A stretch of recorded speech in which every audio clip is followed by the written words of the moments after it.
Muscular system के बारे में बात हो गई है। कोई बात पूछनी है आप लोगों ने तो पूछी। पढ़ के आए। स्केलेटल सिस्टम के बारे में बात करने जा रहा हूँ।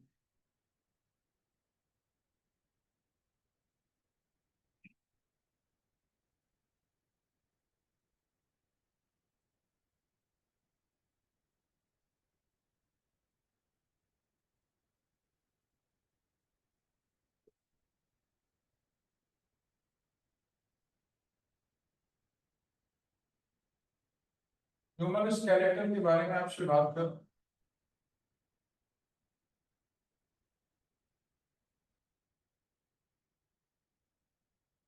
Axial skeleton. एक्सियल स्केलेटन में आपके पास कल आ जाता है, वर्टिब्रल कॉलम आ जाता है, स्टर्नम आ जाता है। और बास किताबें जो है वो 12 पेयर्स ऑफ रिब्स को एक्सियल में शामिल करती हैं, बास जो है उसको एपेंडिकुलर में शामिल करती हैं। 12 पेयर्स ऑफ रिब्स। हकीकत यह है कि रिब्स जो है वो एक्सियल को अपेंडिकुलर से कनेक्ट करती है। स्कल के बारे में बात करें।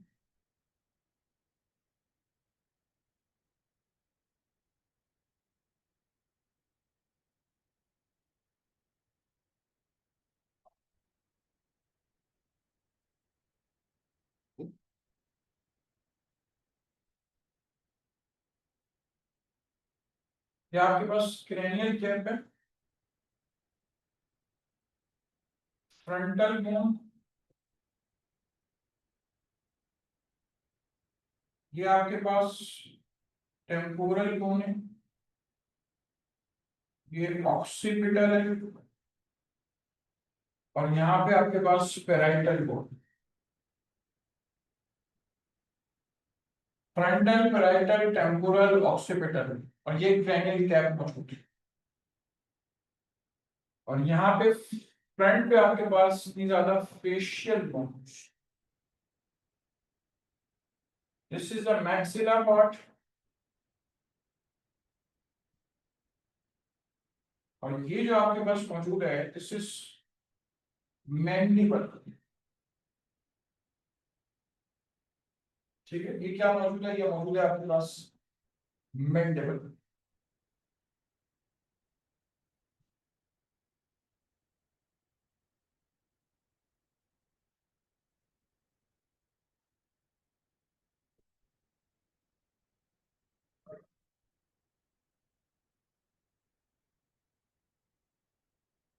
Okay,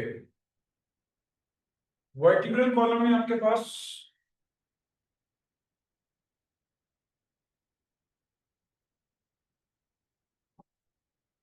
seven cervical, 12 thoracic, 5 lumbar, 5 sacral और 4 coccygeal vertebra मौजूद। 7 cervical, 12 thoracic, 5 lumbar, 5 sacral, 4 coccygeal vertebra। ये आपकी स्टर्नम जो है ये वर्टिब्रल कॉलम से कनेक्टेड है। मैंने रिस्पिरेटरी सिस्टम में आपको ऑलरेडी बताया हुआ है कि ये स्टर्नम कनेक्टेड है रिब्स के जरिए वर्टिब्रल कॉलम के साथ। 6 और 7, टोटल 12 पेयर्स ऑफ रिब्स मौजूद हैं। आखिरी की जो 2 पेयर्स होती हैं वो फ्लोटिंग रिब्स कहलाती हैं। ठीक है, ये जितने भी जॉइंट्स नजर आते हैं इसको क्या कहते हैं, बताएगा? कौन से जॉइंट्स? ये जो इस तरीके से जिगजैग नजर आ रहे हैं क्या कहलाते हैं? ये कहलाते हैं सूचर्स ऑफ स्कल। ठीक है, these are known as sutures of skull।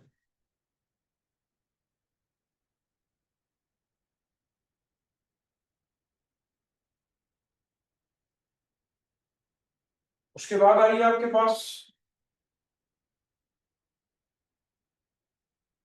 Appendicular skeleton, appendicular skeleton के अंदर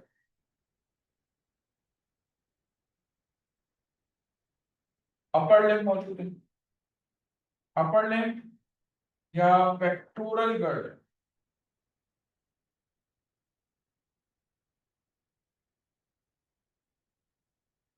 हड्डी का नाम बोले क्या है, ये हड्डी क्या कहलाती है, स्कैपुला, इसकी ये कैविटी क्या कहलाती है, जी हाँ, glenoid cavity, this is humerus, ये कैविटी कहलाती है ग्लिनोइड कैविटी,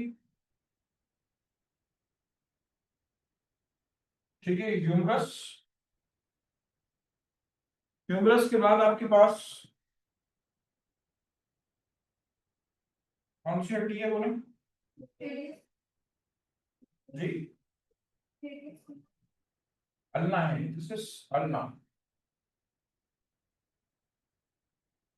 ठीक है, दिस इज अल्ना, अल्ना की पहचान ये है कि उसमें इस तरह जैसे ये पूरा यूं करके हुक मौजूद हो, इसका ये वाला एंड ये नजर आ रहा, बाकी उसके पीछे नजर आएगा। और रेडियस की पहचान क्या है, रेडियस की पहचान ये है कि रेडियस निस्बतन पतली होती है और एक लिगामेंट के जरिए इसके साथ अटैच होती है, ये देखिए, अल्ना से इस तरह से इसकी गर्दन जुड़ी हुई होती है, this is known as radius, ठीक है, ये अल्ना है। और फिर उसके बाद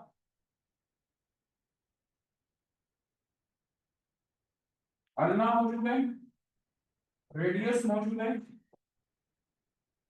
बोले ये क्या है, मैंने आपको पीछे बताया ऑलरेडी, कितनी होती है, 8 कार्पल्स मौजूद, मेटाकार्पल्स कितनी है, 5, 1 2 3 4 और ये 5, फैलेंजेस कितनी है, 14 फैलेंजेस, ओके, 1 2 1 2 और ये 3, 1 2 और ये 3, 1 2 3, 1 2 और ये 3, 8 कार्बन्स मौजूद हैं, 5 मेटाकार्बन्स मौजूद हैं और ये 14 फैलेंजेस मौजूद हैं, ठीक है। अच्छा, यहाँ पे ध्यान में रखें कि इसके इस जगह पे यहाँ पे एक्रोमियन प्रोसेस होता है जिससे ये वाली हड्डी इसको स्टर्नम से कनेक्ट करती है, this is known as clavicle या कॉलर बोन भी बोलते हैं, ठीक है, this is known as clavicle,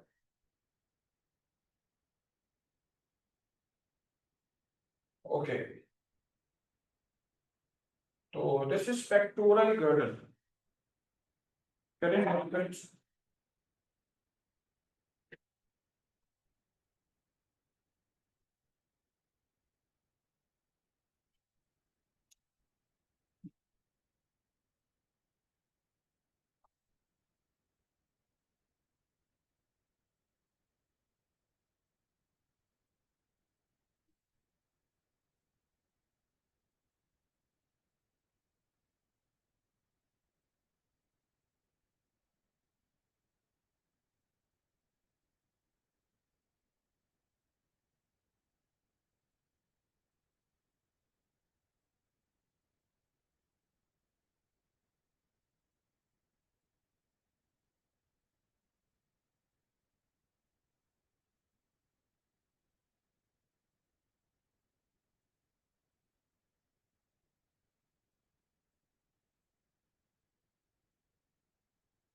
पांच सेक्टर मिलकर एक बनाते हैं, चार oxygen, seven cervical, 12 acid, 5 number, 5 sector, 4 oxygen. ये पांच मिलकर एक बनाते हैं और चार मिलकर एक बनाते हैं। वो इसके बने ये फ्यूज हुई है ना, ये वाली फ्यूज हुई। ये देखिए ये इस तरह की होती है और नीचे ऑक्सीजन कंटिन्यू हुई होती है। तो ये पांच मिलकर, छोटे बच्चे जो होते हैं ना उनमें ये सेपरेटली काउंट हो सकती है। जैसे जैसे एज बढ़ती है उसमें वो फ्यूज होती जाती है और ये चार ऑक्सीजन मिलकर एक बनती है। लेकिन आप उसको एक काउंट नहीं करेंगे कभी। 33 वर्टिकली होती है, अगर आप इनको काउंट करेंगे 12 7 19 19 और 10 29 29 4 33। ये बात ध्यान में रखें कि वर्टिकली टोटल तादाद 33 है। आप इसको ये एक और ये एक करके काउंट नहीं करेंगे, आप उन्हें गिनती गलत हो जाएगी।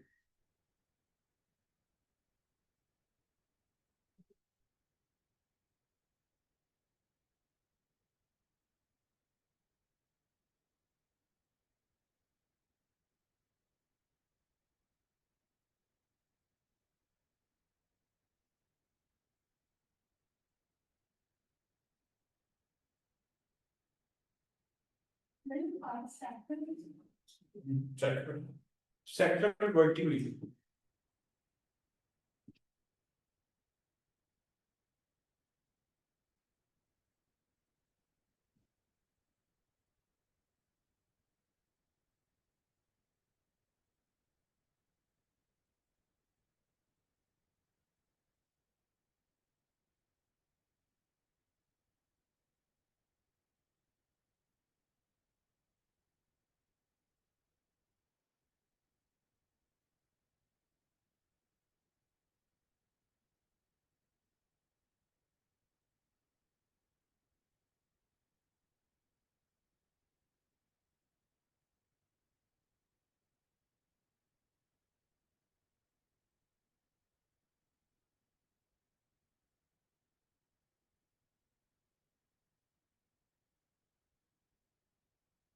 स्टार्टअप मैंने उसके लिए तीन पार्ट्स होते हैं, एक तेरह यूज हुई।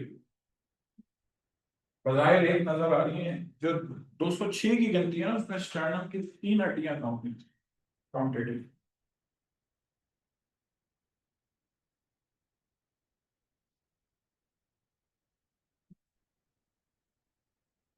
चलिए बिठा सकता हूँ। ड्रॉ इसकी बात कर लूँ। देखिए ये तो जो जोड़ है ये तो लिगामेंट कहलाता है, लेकिन एक चीज जोड़ने वाली ना यहाँ भी होगी,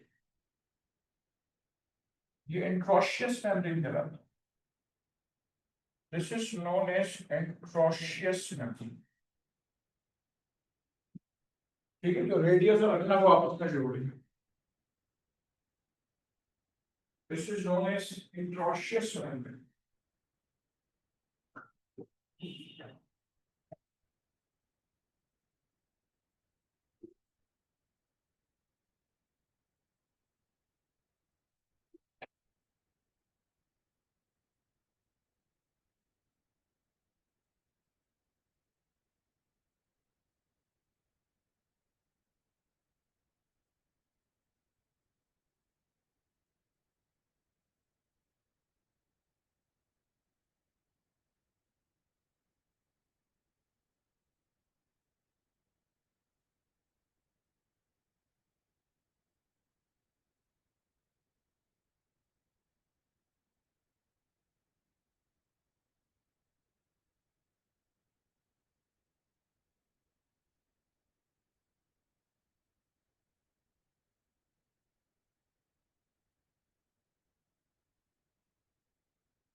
पेल्विक गर्डल की बात करूं आपसे,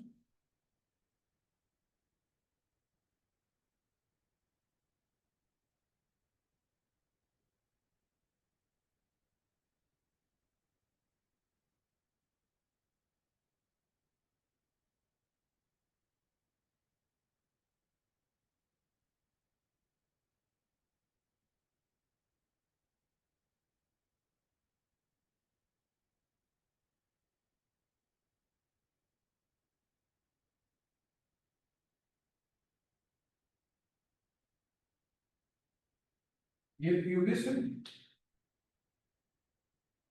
ये स्चियम है,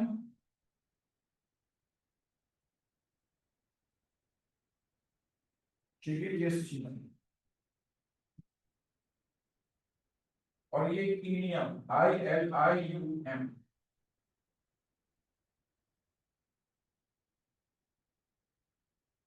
and this is known as acetabulum.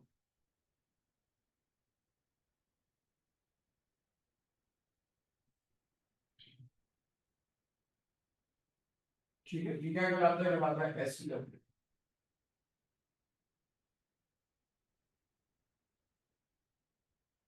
Ilium, स्चियम, इंसान जो बैठता है ना वो भी स्चियम पे बैठता है, ये प्यूबिस।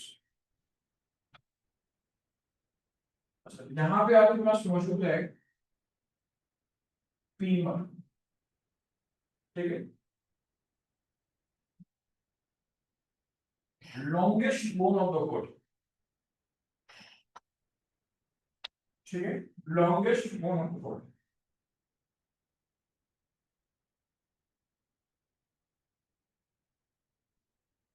ये टिबिया है और उसके साथ ये मौजूद है फिब्यूला, ठीक है, this is fibula, tibia, fibula, this is known as patella, ठीक है। उसके साथ यहाँ पे मौजूद है आपके पास, मतलब ये बिल्कुल उससे जुड़ी हुई होती है, ठीक है, फिब्यूला जो है बिल्कुल इसके साथ जुड़ी हुई होती है।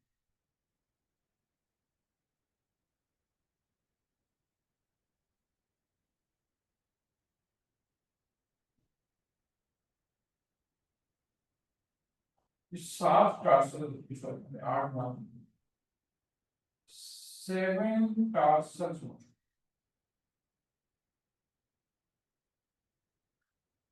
ठीक है, 7 टार्सल्स मौजूद हैं, 5 मेटाटार्सल। एंड थोड़ा सा स्कोपर बना दो इसके एंड को। This is tibia, this is fibula. 1 2 3, 1 2 3 4। ये एक्सरे व्यू आप देख रहे हैं ना, हड्डियों ऐसी होती नहीं। 1 2 3 4 5। पैरेंटिस 14 है। 1 2 1 2 3 1 2 3 1 2 3 1 2 3। 7 टार्सल्स हैं, 5 मेटाटार्सल्स हैं, और ये 14 पैरेंटिस।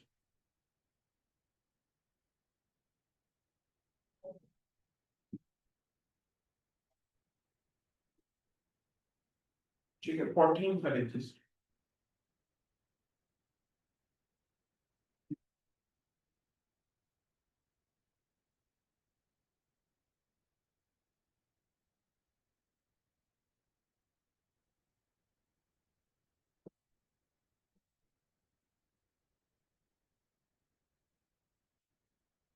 पर्टिकुलर शो मेंशन कर दिया, ठीक है, एसिड भी मेंशन कर दिया।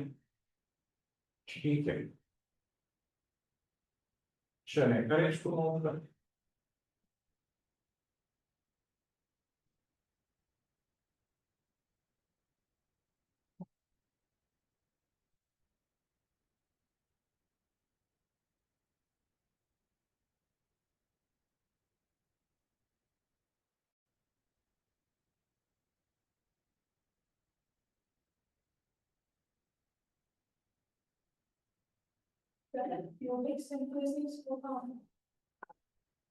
तो ज्वाइंट है ना, दोनों प्यूबिस के दरमियान ये जगह जो है, ठीक है, this is the pubic simplex.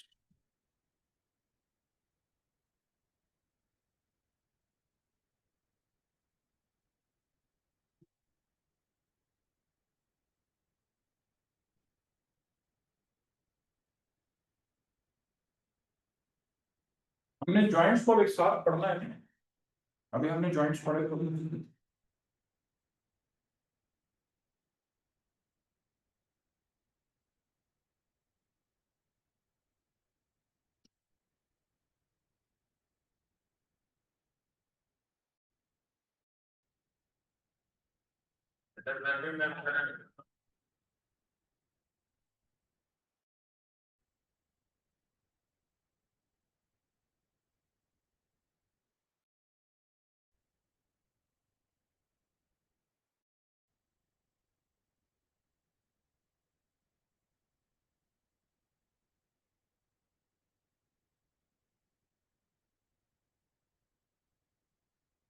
जो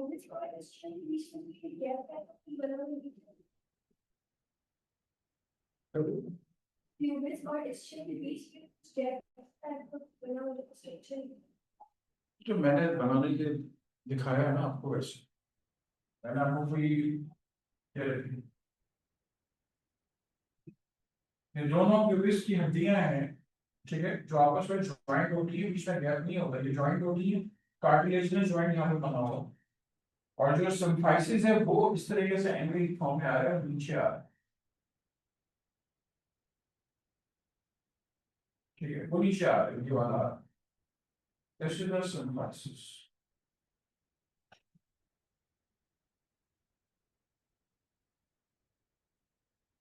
कार्टिलेजिनस ज्वाइंट इसकी बात कर रही थी आपकी, गैप ऐसी मौजूद है। ये गैप कुछ भी नहीं, ये तो वैसे ही मौजूद होते हैं।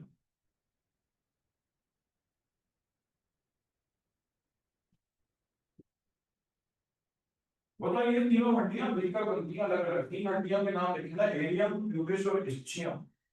अगर इस हड्डी को आप हाथ में लेंगे मेडिकल में, आपको नजर आएगा कि यहाँ पे थोड़ा सा उभार होता है इस जगह, इस जगह भी थोड़ा सा उभार होता है। ये समझ में आ रही होती है कि हाँ ये तीन हड्डियां मिलकर बनती है एक, ठीक है, और इस जगह पे क्या फ्लूइड। असल में ये हड्डी आपको पता है कि टिश्यूज और लिगामेंट्स के अटैचमेंट प्रोवाइड करने के लिए होती है, तो इस वजह से आपको ऐसा होगा।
ज्वाइंट की डेफिनेशन क्या होता है?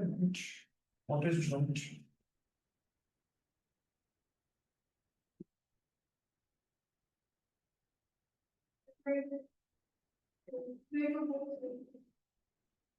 आप काम कंप्लीट कर लो, मैं सब तुमसे पूछूं। हाँ, ज्वाइंट साइड वेयर टू और मोर बोन्स यूनाइट टुगेदर, सही।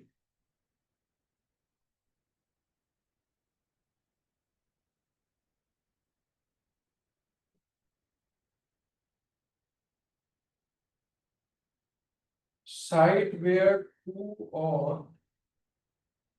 more bones unite together,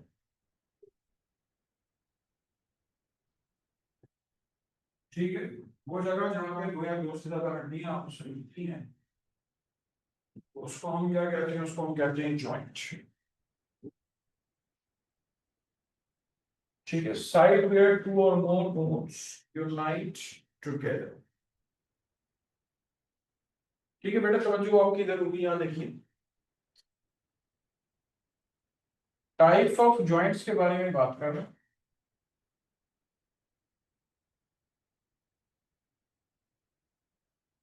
movable joints,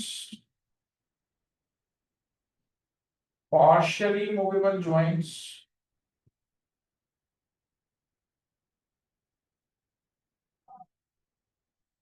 immovable joints,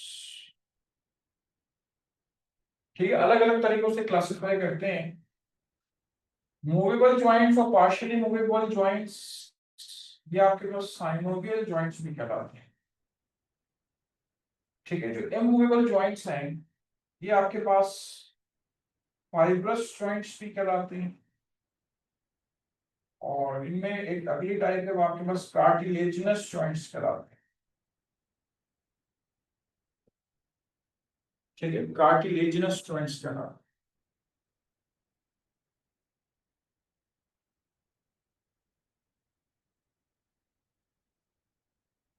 ठीक है। फाइब्रस जॉइंट या कार्टिलेजिनस जॉइंट। सबसे पहले मैं आपसे मूवेबल जॉइंट्स के बारे में बात करूं, मुझे आप लोगों की तरफ से एग्जांपल्स चाहिए। बॉल एंड सॉकेट जॉइंट, बारी बारी बता दें कौन कौन बॉल एंड सॉकेट जॉइंट कौन कौन से हैं? और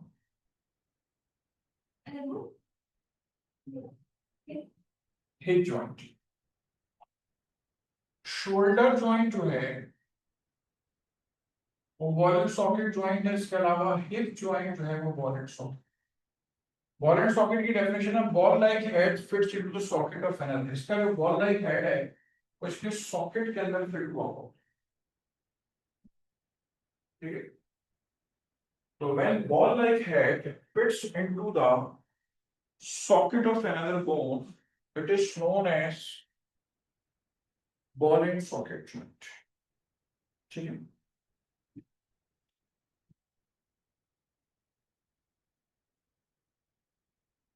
Ball like head fits into the socket of another bone.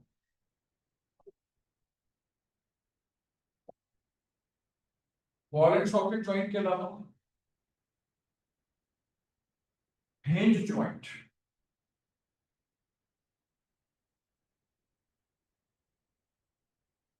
hinge joint example में आता है आपके पास elbow joint,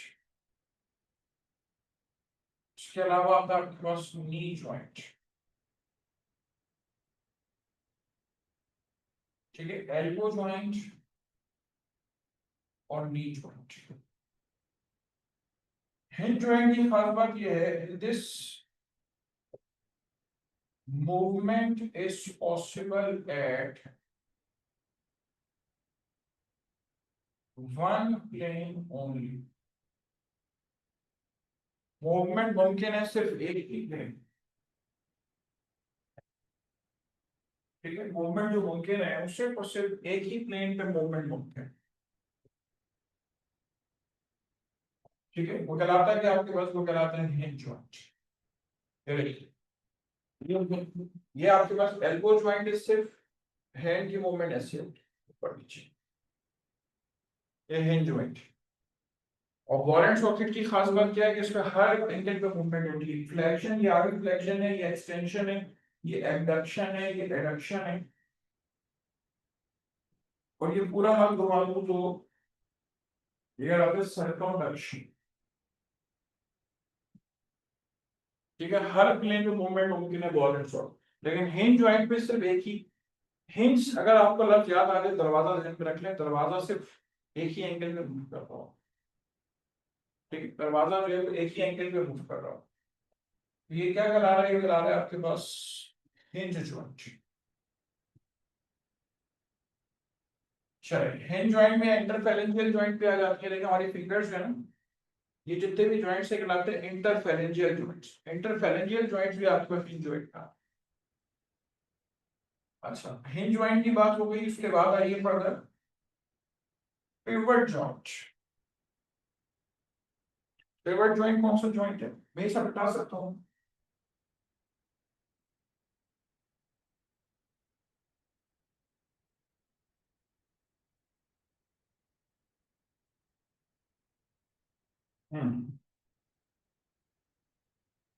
ये देखिए, ये ह्यूमरस है, ये अल्ना है, और ये रेडियस, और ये इसका लेगामेंट है।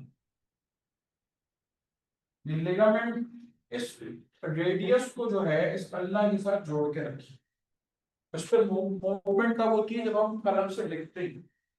जब हम कलम से लिखना शुरू करते हैं तो इस जॉइंट पे ये जो आपके पास रेडियस है ना, ये थोड़ी यूं करके घूम जाती है, ठीक है। इस लिगामेंट के अंदर थोड़ी सी अंदर की तरफ घूम जाती है, ये कहलाता है pivot joint. For example proximal radio ulnar joint, और दूसरी एग्जाम्पल है आपके पास एटलांटो एक्सियल जॉइंट।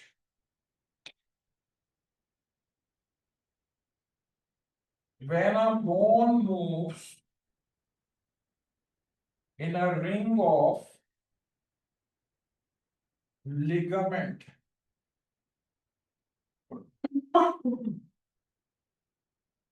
और कार्टिलेज, अगर हड्डी रिंग ऑफ लिगामेंट और कार्टिलेज में मूव करे तो वो क्या कहलाता है आपके पास पिवट जॉइंट का। ये देखिए, ये एटलस वर्टिब्रा है, ये इसके अंदर एक्सेस वर्टिब्रा है, ये फर्स्ट सर्वाइकल वर्टिब्रा, ये सेकंड सर्वाइकल वर्टिब्रा है। कोई आपसे बोले मुंह से बोले बगैर मना करके बताओ। तो इस पे इस वक्त मूवमेंट हो रही है किस पे, इस जॉइंट का मूवमेंट, एटलस और एक्सिस। तो रिंग ऑफ लिगामेंट की एग्जांपल ये हो गई, और रिंग ऑफ कार्टिलेज की एग्जांपल एटलांटो एक्सियल जॉइंट। पहला वर्टिब्रा एटलस कहलाता है, दूसरा वर्टिब्रा एक्सिस कहलाता है। ठीक है, चलिए इसके बाद आइए चौथा जॉइंट है आपके पास ग्लाइडिंग जॉइंट।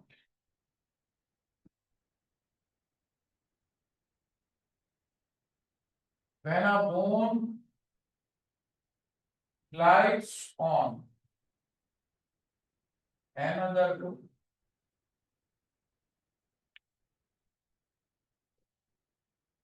ठीक है, when a bone glides on another bone, जब एक हड्डी दूसरी हड्डी पे ग्लाइड करती है, उसमें देखिए इस तरह से स्लोप में, तो वो कहलाता है ग्लाइडिंग जॉइंट। ठीक है, और ये देखिए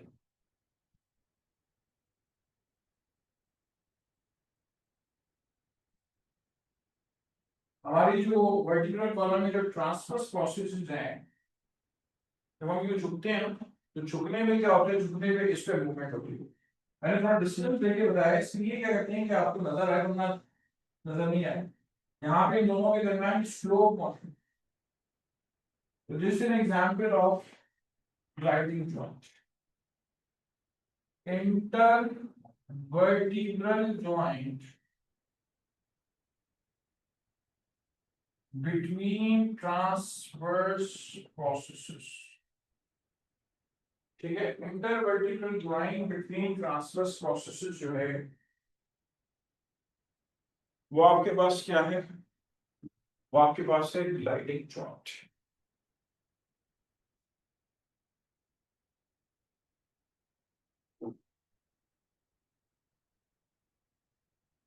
ठीक है,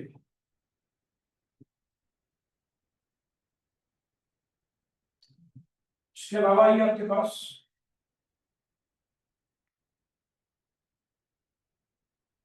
सैडल जॉइंट। देखिए इसमें आपके पास दो हड्डियां जो है ना, वो देखें ऐसे ही होती है, ये सरफेस,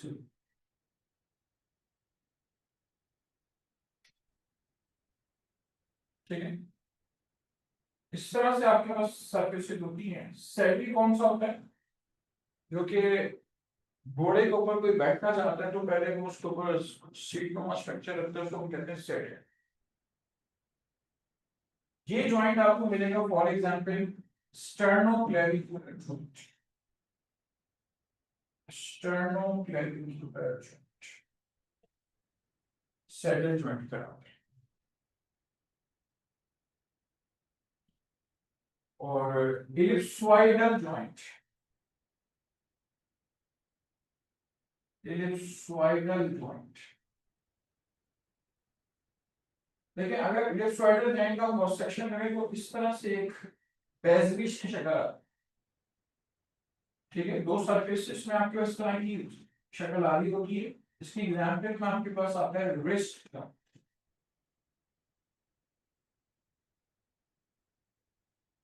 एक ओवल सरफेस है और एक राउंड सरफेस है, कुछ इस तरह की आती है। जो हमारा रिस्ट जॉइंट है ना, आपकी किताब में मेंशन है कि वैसे वाला इसको बहुत सारे स्लाइडिंग जॉइंट में काउंट करते हैं। उन्होंने आपकी किताब से स्लाइडिंग हटा दिया, उसको इलिप्सोइडल जॉइंट के नाम पर।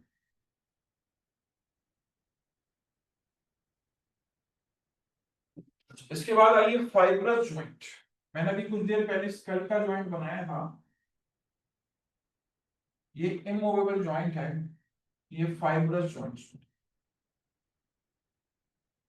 और अभी प्यूबिक सिम्फाइसिस बनाया था।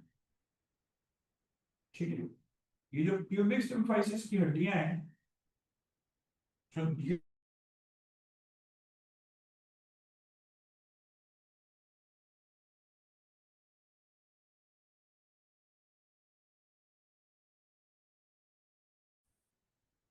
अच्छा पार्शियली मूवेबल में पार्शियली मूवेबल में देखें मैं सांस ले रहा हूँ तो रिब केज ऊपर जा रहा है नीचे आ रहा है, रिब केज ऊपर जा रहा है नीचे जा रहा है। तो जहां पे पार्शियली मूवेबल कौन सा ज्वाइंट है कि जिसमें आपके पास ये रिब आ रही है और ये पीछे की जो वर्टिब्रल कॉलम है उसके ऊपर ये मूव करके आगे से लेके ये फिक्स हुई हुई। तो ये आपके पास होती है costovertebral joint। ठीक है, this is known as costovertebral, जिसमें रिब्स और वर्टिब्रा के दरमियान जुड़ेगा। ठीक है, वो क्या कहलाता है? वो कहलाता है costovertebral joint।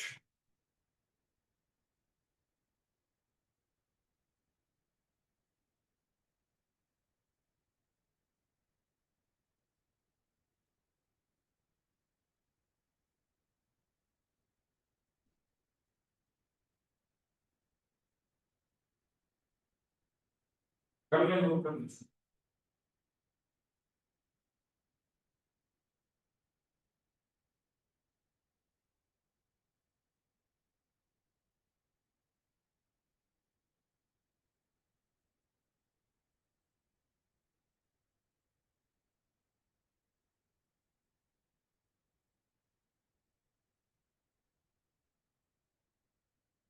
जॉइंट्स बड़ा इंपॉर्टेंट टॉपिक है, जॉइंट से पूछा जाता है लास्ट में।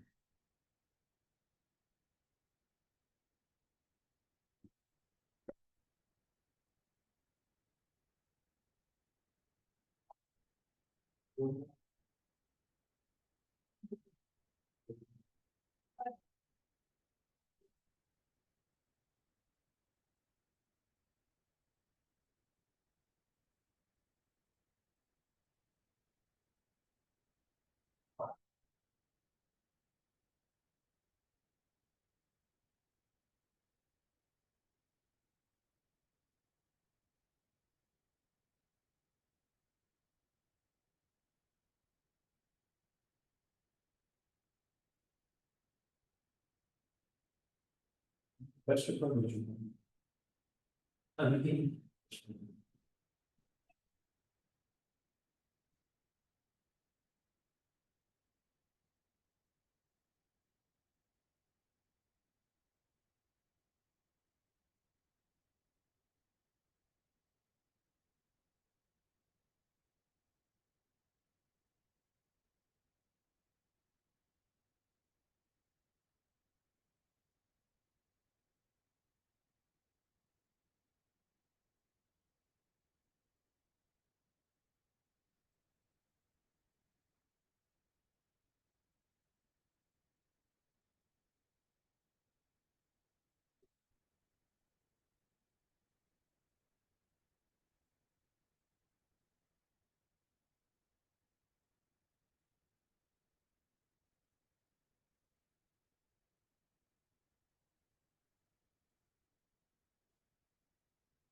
जो मैंने आपको ये दिखाई स्टार्ट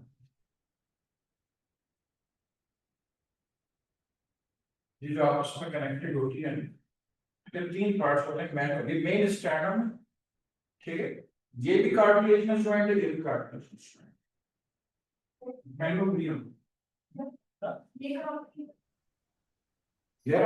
ये स्टर्नम है, ये मेनोब्रियम। सर आपने ये ग्लाइडिंग जॉइंट की सेकंड लाइन में क्या लिखा है? Intervertebral joint between transverse processes. Are you asking for the gliding joint? Ji. Intervertebral joint between transverse processes. अच्छा, एक चीज स्टूडेंट जरा गौर से सुन लीजिए। देखें, एक ये जॉइंट है, गौर से देखिएगा ना, ये बॉडी के दरमियान जॉइंट है, इंटरवर्टिब्रल जॉइंट, ये स्लाइडिंग होती है। अगर सरफेसेस यूं पैरेलल होती है तो ये स्लाइडिंग होती है। ये मैंने ये वाला जॉइंट सीधे देखे, मैंने लेबल किया हुआ है ग्लाइड, ठीक है। ये वाला जो जॉइंट है, intervertebral joint between the transverse processes जो है, ये वाला जॉइंट आपके पास क्या कहलाता है? कहलाता है ग्लाइडिंग जॉइंट।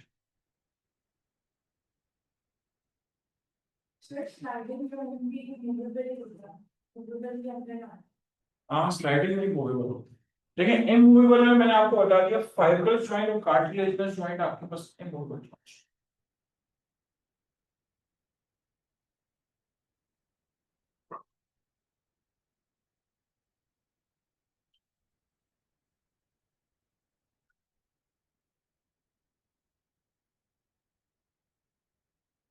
जिस वक्त न्यू बेबी बॉर्न पैदा होता है ना, तो उस वक्त ये फाइब्रस जॉइंट में मूवमेंट मुमकिन होती है, ठीक है।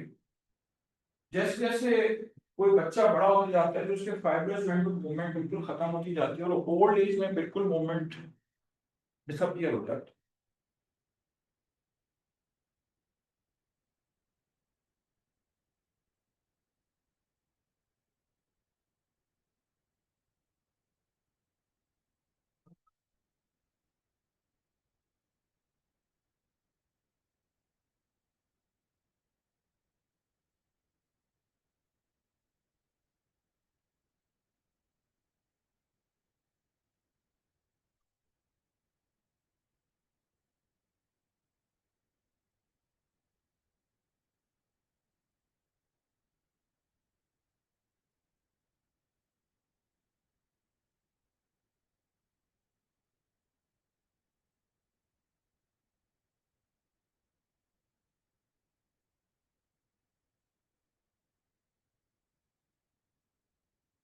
चलिए मिटा सकता हूँ।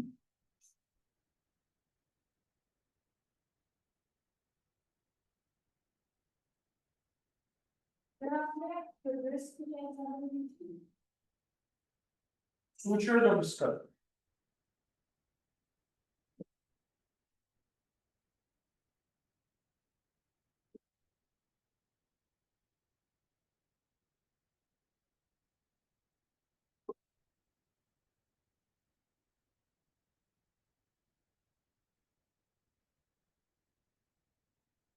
और वैसे मैं आपको एक बात बताऊं, जो भी मैंने आपको एग्जाम्पल्स दिए हैं, मजबूरी में आपकी किताब की एग्जाम्पल्स थी, ये बात ध्यान में रखिए। अगर आप मेडिकल की किताब उठा के देखते हैं तो उससे पता है क्या लिखा होता है? उसमें लिखा होगा knee joint, movable joint of bicondylar variety, ठीक है। और एल्बो जॉइंट के लिए लिखा होगा हिंज जॉइंट। मैंने आपको क्या पढ़ाया? मैंने आपको कहा नी जॉइंट जो है और हिंज जॉइंट दोनों, नी जॉइंट और एल्बो जॉइंट दोनों हिंज जॉइंट, ठीक है। तो अगर आप किसी बुक पे देखते हैं, कंपेयर करते हैं, तो आपको पता चलेगा कि ज्वाइंट में बुक टू बुक आपको कॉन्ट्रडिक्शन मिलेगी, ठीक है, लेकिन बहुत ज्यादा बड़ा कॉन्ट्रडिक्शन नहीं है। अब जो कि नॉन साइनोवियल ज्वाइंट है, असल आपको लेकिन साइनोवियल ज्वाइंट की खास बात क्या है? साइनोवियल ज्वाइंट जो है वो साइनोवियल मेम्ब्रेन से लाइन होती है, ये देखिए, this is lined with synovial membrane, ठीक है, और इसके अंदर आपको क्या मिलेगा, इसके अंदर आपको मिलेगा साइनोवियल फ्लूइड।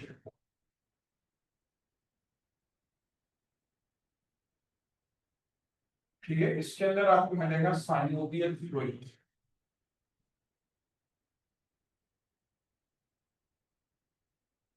फाइब्रस जॉइंट्स में, कार्टिलेजिनस जॉइंट्स में आपको इस साइनोवियल मेम्ब्रेन नहीं मिलेगा। ठीक है, ये बात ध्यान रखिए। मैंने भी आपको कॉस्टोस्टर्नल कॉस्टोवर्टिब्रल जॉइंट दिखाया पार्शियल मूवमेंट, पहले उसमें भी आपको इस साइनोवियल मेम्ब्रेन मिलेगी। मैंने आपसे कहा मेरा रिब केज ऊपर जा रहा है, नीचे आ रहा है, तो वजह क्या है, आपके पास तो मूवमेंट मुमकिन है। ठीक है, इसमें मूवमेंट पॉसिबल है, होती है।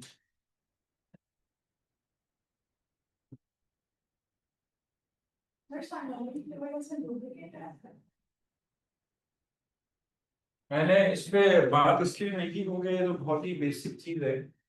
मैं आपको फिर फंक्शन बता देता हूँ, लेकिन ऐसा बफर काम करता है, पीएच के रेजिस्ट को चेंज कर, पीएच के चेंज होने को रेजिस्ट करता है, लुब्रिकेंट काम करता है। ठीक है, एज अ लुब्रिकेंट काम।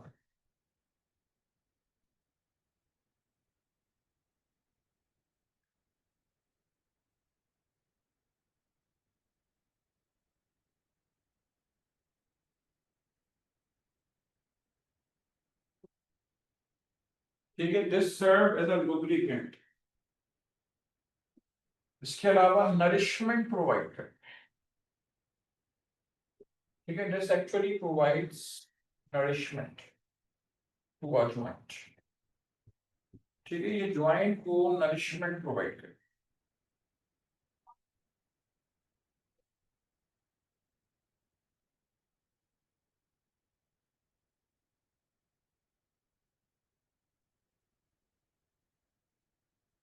चलेंगे, इसके बाद आइए फर्दर हिस्टोलॉजी ऑफ बोन और कार्टिलेज पे बात कर लेते हैं। ठीक है, हिस्टोलॉजी ऑफ बोन।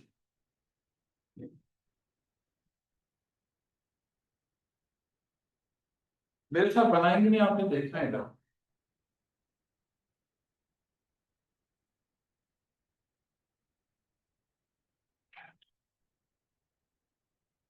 बोन के बारे में अगर मैं आपसे बात करूं तो आपको यहाँ पे क्या मिलेंगे, आपको यहाँ पे मिलेंगे ऑस्टियंस। ये जो मैंने रेड से बनाई क्या चीज है, पॉइंट आउट करेंगे। करीब आप पॉइंट आउट करेंगे क्या चीज है। अच्छा, आपने बताया नहीं, तो पेपर कैसे होगा आपका। नॉर्मल बायो मुश्किल है, आसान है।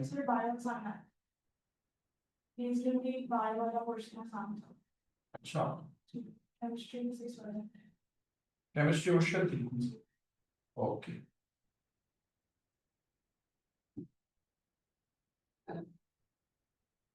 अच्छा, जो मैंने रेड से बनाई वो क्या चीज है।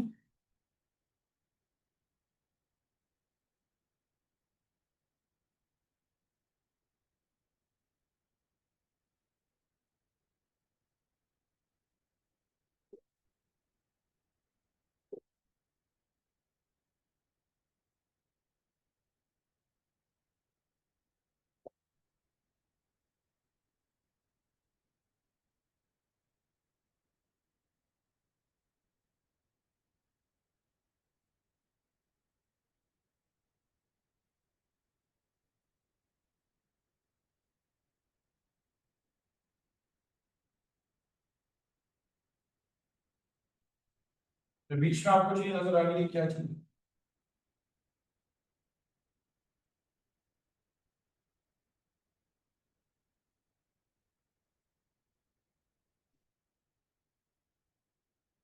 ठीक है, this is known as Haversian canal.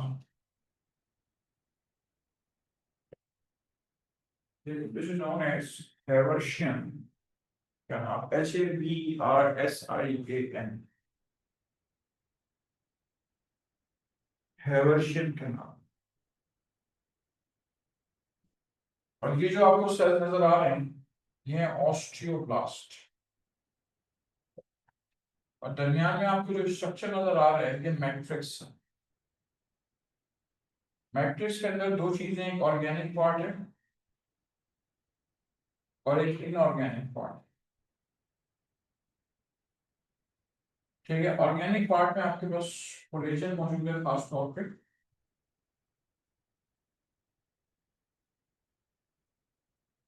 और जो इनऑर्गेनिक पार्ट है उसमें आपको क्या मिलेगा, उसमें आपको मिलेगा कैल्शियम फॉस्फेट।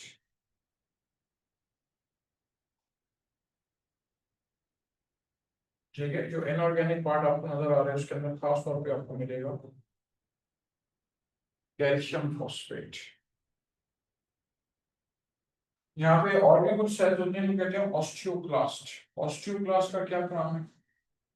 ऑस्टियोक्लास्ट का काम है डीमिनरलाइजेशन ऑफ बोन्स। ठीक है, तो बोन्स को डीमिनरलाइज करता है। This helps in the demineralisation of bones. ठीक है, वो बोन्स को डीमिनरलाइज करता है।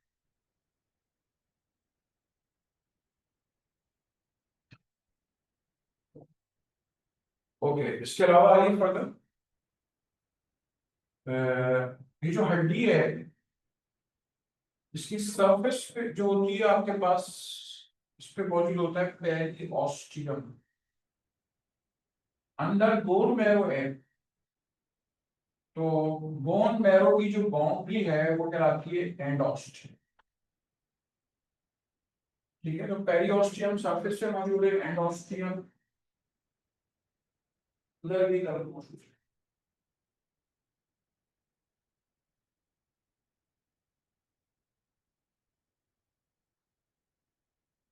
ओके,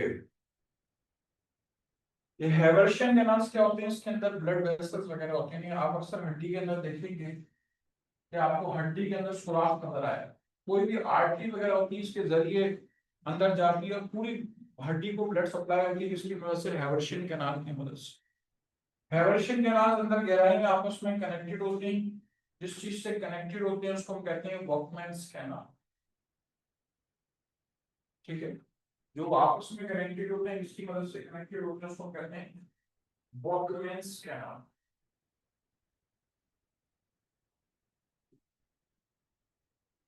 ठीक है, ओके, तो पेरिओस्टियम मौजूद है, एंडोस्टियम मौजूद है।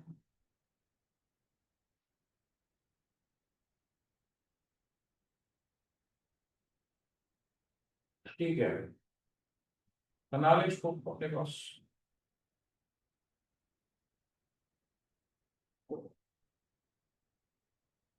अच्छा, यहाँ पे एक तरह के सेल्स होते हैं, क्या हैं? ऑस्टियोप्रोजेनाइटेड सेल्स। ऑस्टियोप्रोजेनाइटेड सेल्स यहाँ बनने वाले हर सेल्स को बनाने की एबिलिटी रखते हैं। ठीक है, ऑस्टियोप्रोजेनाइटेड सेल जो है ability to make all kinds of cells. देखिए, हर तरह की सेल बनाने की एबिलिटी।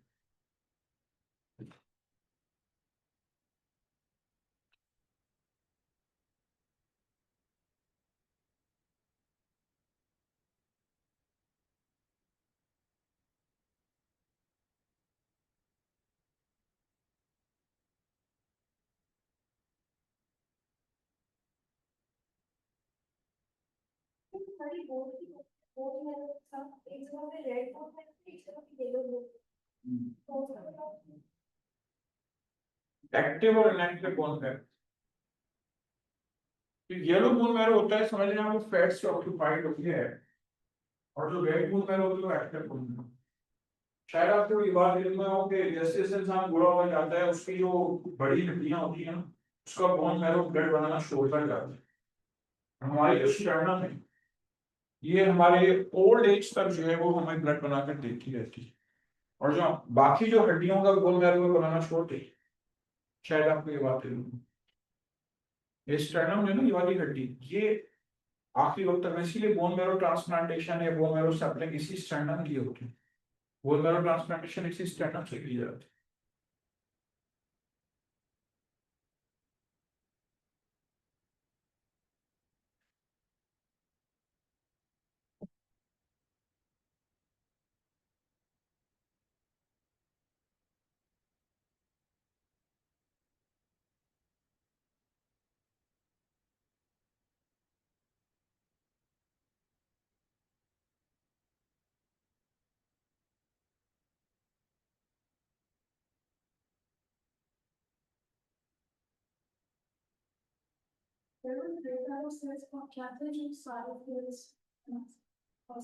Osteoprogenite, OSTOPROGNITOR।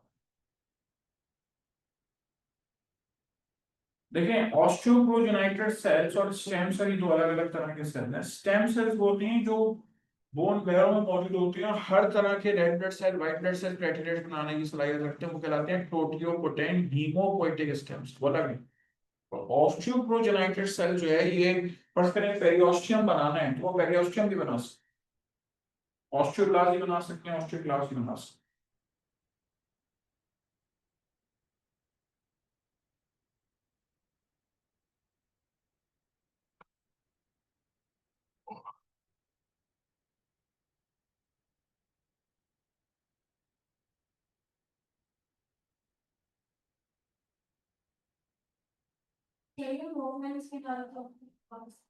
एवर्शन या नर्व्स को आपस में जोड़ने वाले कैनाल जो है गहराई में, लेकिन मैं इसको बना नहीं सकता।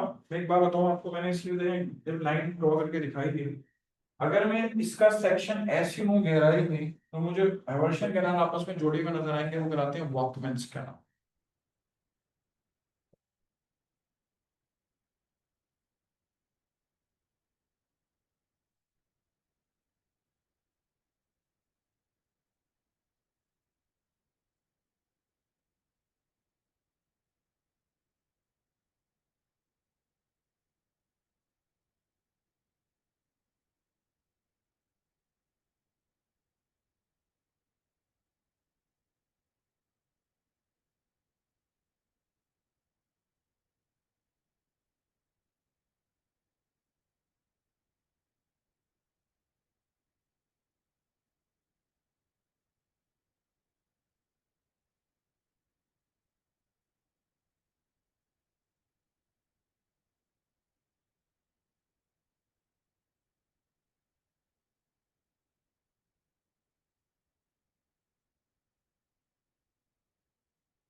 कार्टिलेज की हिस्टोलॉजी बता दूं?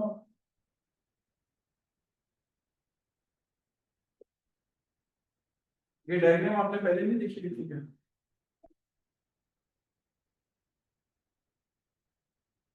आपकी थ्योरी कैसा है ना, आपने फेडरल से पढ़वाई है। अच्छा, अब हिस्टोलॉजी ऑफ बोन के बाद हिस्टोलॉजी ऑफ कार्टिलेज बताओ मुझे, और जो आपके इधर ना देखें। हिस्टोलॉजी ऑफ कार्टिलेज, लेकिन सबसे पहले तो एक बात सुन लें कि कार्टिलेज में सिर्फ कॉन्ड्रोसाइट्स होती हैं, उसमें आप समझ लें कॉन्ड्रोब्लास्ट होते हैं।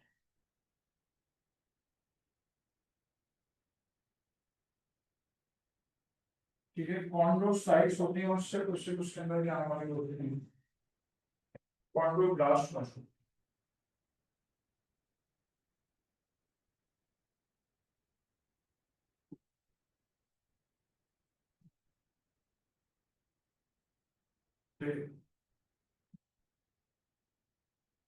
These are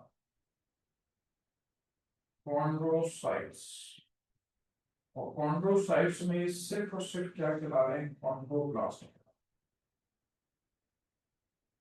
ठीक है, these are known as chondroblast। तीन तरह की कार्टिलेजेस होती हैं,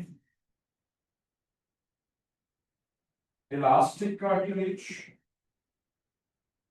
Highline cartilage, elastic cartilage, hyaline cartilage और फाइब्रो कार्टिलेज। इलास्टिक कार्टिलेज के अंदर इलास्टिन प्रोटीन बहुत होते हैं, हाइलाइन कार्टिलेज के अंदर हाइलुरोनिक एसिड बहुत ज्यादा होता है और फाइब्रो कार्टिलेज के अंदर कोलेजन टाइप 2 ज्यादा होता है। और मेरी बात सुनें, आपसे खैर इतना ज्यादा पूछे नहीं पूछे, एक चीज जरूर पूछ सकते हैं कि कार्टिलेज की सॉफ्टनेस जो है उसके अंदर इनऑर्गेनिक मैट्रिक्स नहीं होगी, ठीक है। इसके अंदर जो है वो इनऑर्गेनिक मैट्रिक्स जो है बनेगी।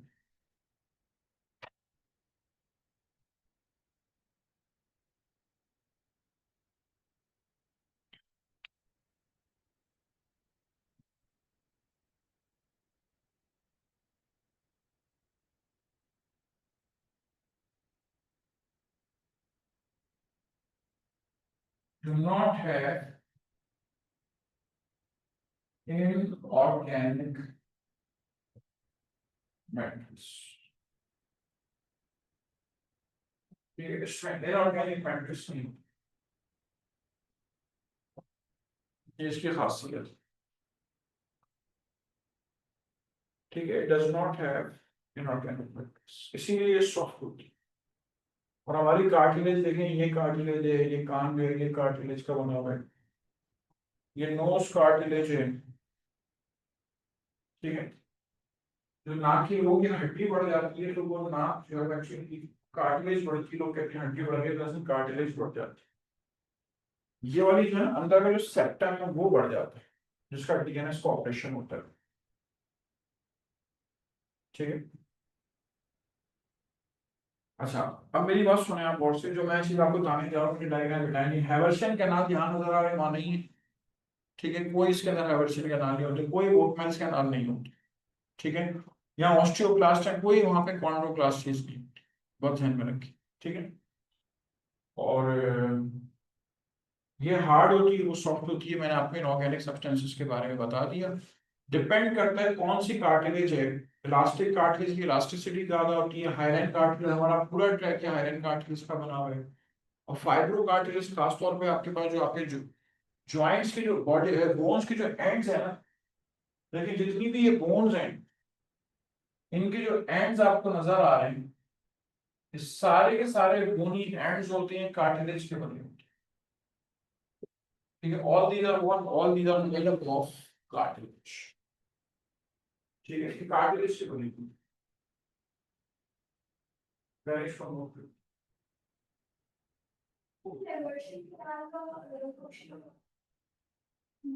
कभी किसी की हड्डी तोड़ी जाए तो उसमें आपको आर्टरीज वेन्स नहीं मिलेगी, बल्कि क्या उसमें कैनाल्स में, उन कैनाल्स के जरिए ब्लड की डिस्ट्रीब्यूशन होती है। हैवर्शियन कैनाल ब्लड डिस्ट्रीब्यूट करने में रूप लेता है।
ग्यारह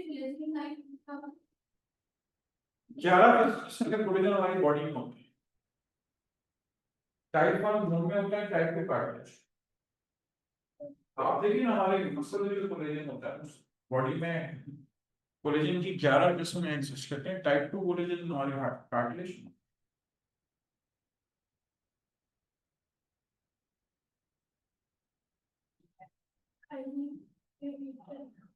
हायरलाइन हायलुरोनिक एसिड लिखा है मैंने। ये कॉम्प्लेक्स पॉलीसैकेराइड है, ठीक है, हायलुरोनिक एसिड, ठीक है, this is actually a complex polysaccharide. एक अदर कॉम्प्लेक्स पॉलीसैकेराइड कहलाता है।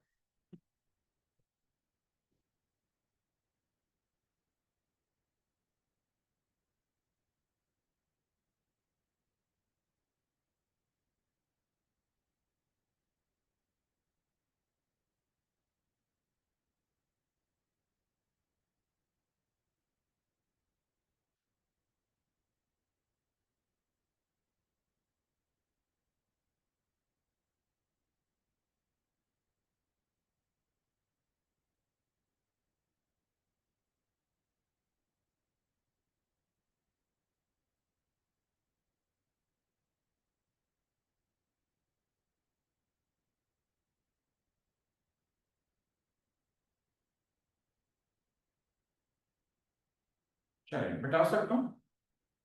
अच्छा, मैंने आपको कार्टिलेज वगैरह, अब थोड़े से मैं आपको डिसऑर्डर्स बता देता हूँ। इससे ये होगा कि आपका ये जो स्ट्रक्चर है ये थोड़ा स्ट्रॉन्ग हो जाएगा। सबसे पहले एक जवाब मुझे आपकी तरफ से चाहिए, what is osteoporosis? Yes, can someone tell me what is osteoporosis?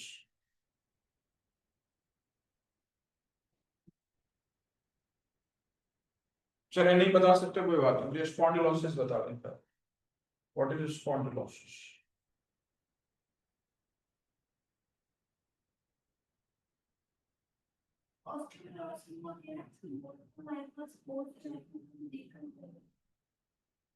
Reason क्या है?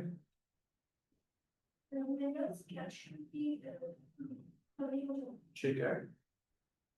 ओल्ड एज में क्या होता है कि खासतौर पर ओल्ड एज फीमेल्स में एस्ट्रोजन का लेवल कम होता है। एस्ट्रोजन लेवल कम होने की वजह से हड्डियां जो है वो उनमें पोरोसिटी शुरू हो जाती है, सुराख बनना शुरू हो जाते हैं। जब हड्डियों में सुराख बनना शुरू हो जाते हैं तो हम उसको नाम देते हैं osteoporosis. Increase in the porosity of bones, हड्डियों के अंदर सुराख जो है वो बहुत ज्यादा बन रहे हैं। इसके असर हड्डी कमजोर हो जाती है। और अक्सर लोग कहते हैं भाई ये गिरी है तो हड्डी टूट गई, असल में टूटती है तो वो गिर जाती है बस। ओल्ड एज फीमेल्स की बात कर रहा हूँ, बूढ़ी जो ओल्ड एज फीमेल्स है उनकी बात कर रहा हूँ। तो वो ऑस्टियोपोरोसिस है एस्ट्रोजन लेवल कम होने की वजह से। And what is spondylosis?